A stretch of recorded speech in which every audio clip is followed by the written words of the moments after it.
सरकार के आगे नहीं झुकी लेडी एसपी तो लंबी छुट्टी पर भेज दिया। सीपीएस की पत्नी के नाम काटे थे चालान, सियासी दबाव के बीच छोड़ना पड़ा शहर। पहले नकली गोलीकांड और फिर शिमला में अधिकारियों के साथ मीटिंग। लौटते ही रातों रात पैक किया सामान और कोठी खाली करके यूपी लौट गई एसपी बद्दी। लौंडिया है, लल्ली है, क्या कर लेगी। 14 साल की उम्र में अपने पिता को खो देने के बाद इल्मा अफरोज ने ये ताना एक बार नहीं बल्कि सैकड़ों बार सुना, मगर वो रुकी नहीं। खेतों में काम करने से लेकर ऑक्सफोर्ड तक का सफर किया और फिर न्यूयॉर्क की नौकरी छोड़कर भारत लौटी तो साल 2017 में आईपीएस ऑफिसर बन गई। पोस्टिंग हिमाचल में मिली तो खुशी खुशी देवभूमि की सेवा करने हमारे प्रदेश में आ गई। अपने दफ्तर में सैकड़ों बच्चों को पढ़ाया, ढेर सारे केस निपटाए, मगर सत्ता के साथ हुए टकराव के आगे उन्हें झुकना पड़ गया। हिमाचल को अलविदा कहना पड़ गया। जिस कठिन दौर से फिलहाल हिमाचल प्रदेश गुजर रहा है, ऐसे वक्त में इल्मा अफरोज जैसी अफसर के हिमाचल छोड़कर चले जाने से पूरे प्रदेश को बहुत बड़ा नुकसान हुआ है, जो हमें आज तो नहीं लेकिन बाद में जरूर समझ आएगा। तो फिर किस तरह नेता नगरी और खनन माफिया के फेर में उलझ गया इस यंग लेडी आईपीएस का करियर? सोलन में हुए फर्जी गोलीकांड से क्या है इल्मा अफरोज का कनेक्शन? कौन है वो लोग जो इल्मा अफरोज के छुट्टी पर जाने को लेकर मना रहे हैं जश्न? किस तरह से बद्दी एसपी, इल्मा अफरोज और सत्ता के बीच हुआ टकराव, और क्या है इस पूरे मामले की इनसाइड स्टोरी? ये सब कुछ आपको बताएंगे, मगर उससे पहले आप इस वीडियो को शेयर कीजिए और हमारे यूट्यूब चैनल को सब्सक्राइब। ना मुंह छुपा कर जियो और ना सर झुका के जियो। गमों का दौर भी आए तो मुस्कुरा कर जियो। सादा लिबास पहने हाथ में पर्सनुमा कोई चीज लिए बैठी ये लेडी हैं आईपीएस ऑफिसर इल्मा अफरोज। फिलवक्त में हिमाचल के सोलन जिला में पड़ते बद्दी इलाके की एसपी हैं और इस वक्त लंबी छुट्टी पर जाने को लेकर चर्चा में हैं। साथ में चर्चा की वजह है स्थानीय कांग्रेस विधायक के साथ सीधी अदावत, जिनके खिलाफ या कहें तो जिनकी पत्नी के खिलाफ एसपी इल्मा अफरोज ने माह 2 माह पहले एक्शन लिया था। तो फिर इस पूरे विवाद की शुरुआत कहां से हुई और कैसे हुआ इस विवाद का अंत, इसे भी हम जान समझ लेते हैं।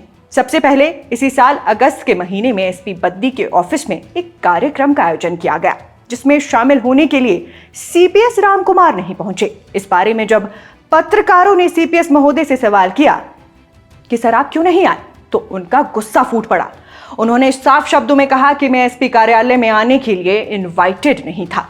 इसके साथ ही सीपीएस ने इल्मा अफरोज पर निशाना साधते हुए कहा कि एसपी बद्दी से जनता के साथ साथ पुलिस फोर्स भी परेशान हो गई है। मगर सीपीएस रामकुमार का यह बयान सामने आने के कुछ ही दिनों के बाद यह मामला उस वक्त पलट गया जब सीपीएस रामकुमार की पत्नी के स्वामित्व वाली एक पोकलेन मशीन और टिप्पर को पुलिस ने सरकारी जमीन पर अवैध खनन करते हुए पकड़ लिया।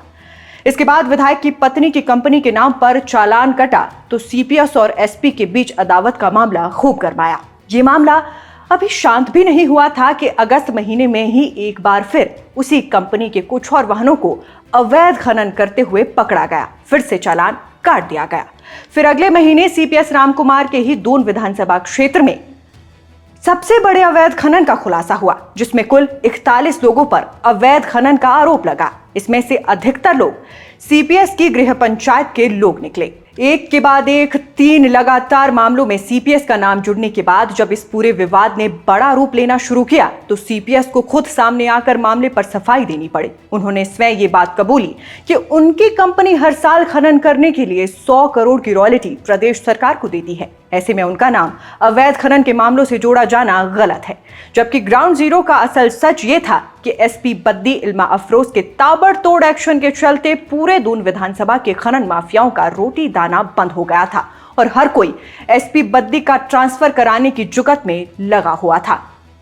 इसी बीच एक मामले पर सुनवाई के दौरान हिमाचल हाईकोर्ट ने विशेष टिप्पणी करते हुए एसपी बद्दी का फेवर ले लिया तो इल्मा अफरोज के सभी विरोधियों की हवाइयां उड़ गई। हाईकोर्ट की तरफ से कहा गया कि चूंकि एसपी बद्दी वहां पर अकेली ऐसी अफसर है जिन पर फिलहाल अदालत भरोसा कर सकती है, ऐसे में उनका तबादला ना किया जाए। मगर वो कहते हैं ना, प्यार इश्क हमदर्दी दोस्ती साजिश, मेरे साथ होती है हर रोज एक नई साजिश।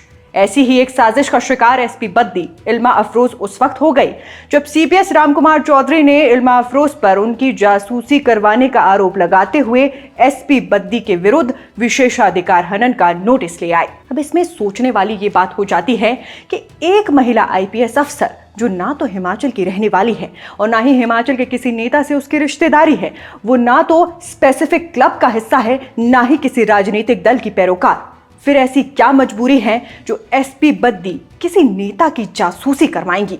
एक बार के लिए ये बात मानी जा सकती है कि अवैध खनन वाले केस की छानबीन को लेकर एसपी के निर्देशों पर जांच की गई हो, लेकिन सीपीएस की जासूसी करवाना ये बात कहीं से भी पल्ले पड़ती हुई नजर नहीं आ रही है। खैर, ये सब चल ही रहा था कि पिछले दिनों बद्दी में एक नकली गोलीकांड सामने आया। मामले की छानबीन में पता चला कि कबाड़ का कारोबार करने वाला एक शख्स लंबे वक्त से ऑल इंडिया गन लाइसेंस की मांग कर रहा था, मगर जब उसके रिकॉर्ड को देखते हुए पुलिस ने उसे लाइसेंस नहीं दिया तो उसने खुद पर ही गोलियां चलवा ली।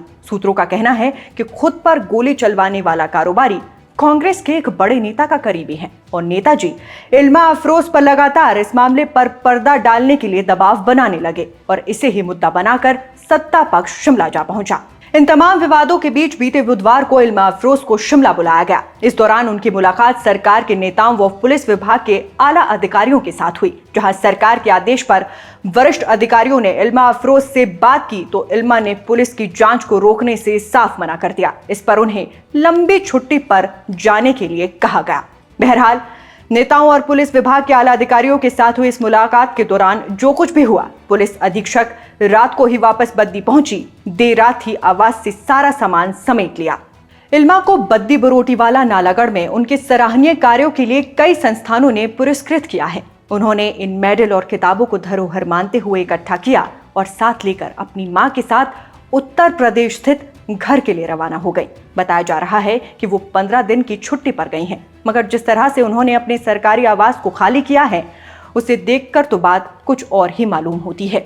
उधर इस बारे में एसपी बद्दी इल्मा से संपर्क किया गया तो उन्होंने सिर्फ इतना ही कहा कि वो यहाँ से चली गई हैं, जबकि डीजीपी अतुल वर्मा का कहना है कि एसपी बद्दी की मां बीमार है, इसके चलते वो छुट्टी पर गई हैं। मगर प्रदेश की मीडिया और खबरों की हेडलाइन जो कहानी बयान कर रहे हैं उसके मुताबिक सत्ता के आगे नहीं झुकी एसपी इल्मा अफरोज तो सरकार ने लंबी छुट्टी पर भेजा। कुल मिलाकर कहें तो आईपीएस इल्मा अफरोज के बद्दी छोड़कर जाने के बाद से कई सारे लोग इस साल की तीसरी दिवाली मना रहे हैं, मगर कुछ लोग ऐसे भी हैं जिन्हें आईपीएस इल्मा के जाने का दुख है और वो उनके समर्थन में सोशल मीडिया पर पोस्ट डाल रहे हैं। इतना सब सुनने समझने के बाद आप इस मामले में किस पक्ष की ओर हैं, हमें कमेंट बॉक्स में बताइएगा। फिलहाल के लिए इस खबर में बस इतना ही। नमस्कार।